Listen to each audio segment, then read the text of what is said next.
Rise and shine, sweet loves, and welcome to Willow's book Apothecary, where we discover the wisdom and wonder between the pages of great books. Today, I'm going to be reading to you a passage from The Power of Now by Eckhart Tolle, and this passage reflects on love, joy, and peace.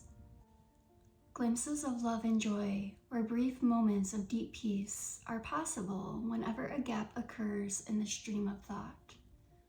For most people, such gaps happen rarely, and only accidentally, in moments when the mind is rendered speechless, sometimes triggered by great beauty, extreme physical exertion, or even great danger. Suddenly, there is inner stillness, and within that stillness, there's a subtle but intense joy. There's love, there's peace. Usually such moments are short-lived, as the mind quickly resumes its noise-making activity that we call thinking. Love, joy, and peace cannot flourish until you have freed yourself from mind dominance. But they are not what I would call emotions. They lie beyond the emotions on a much deeper level. So you need to become fully conscious of your emotions and be able to feel them before you can feel that which lies beyond them. Emotion literally means disturbance. The word comes from the Latin movere, meaning to disturb. Love, joy, and peace are deep states of being, or rather three aspects of the state of interconnectedness with being. As such, they have no opposite. This is because they arise from beyond the mind. Emotions, on the other hand, being part of the dualistic mind, are subject to the law of opposites. This simply means that you cannot have good without bad. So in the unenlightened, mind-identified condition, what is sometimes wrongly called joy is the usually short-lived pleasure side of the continuously alternating pain-pleasure cycle. Pleasure is always derived from something outside of you, whereas joy arises from within. The very thing that gives you pleasure today will give you pain tomorrow, or it will leave you, so its absence will give you pain. And what is often referred to as love may be pleasurable and exciting for a while, but it is an addictive clinging, an extremely needy condition that can turn into its opposite at the flick of a switch.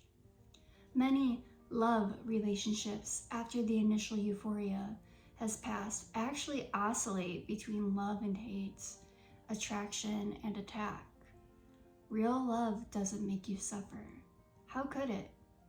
It doesn't suddenly turn into hate, nor does real joy turn into pain.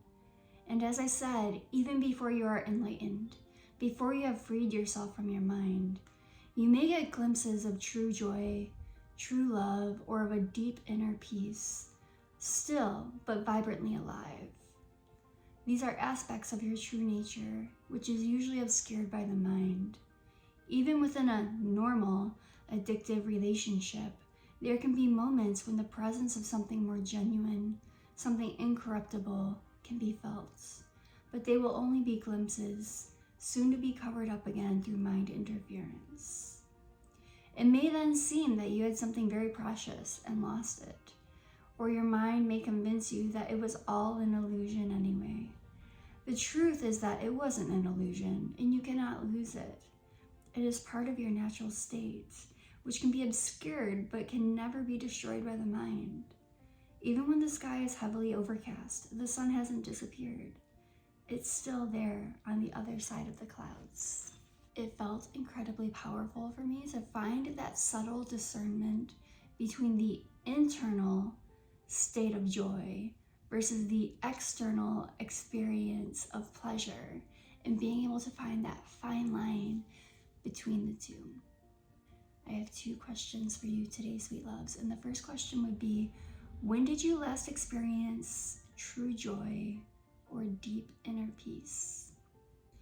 And my second question is, how much weight does your mind play into your interpersonal relationships? If this passage resonated with you, I would love to hear your thoughts in the comments below. And if you would like more daily literary wisdom, then hit subscribe. I will see you tomorrow.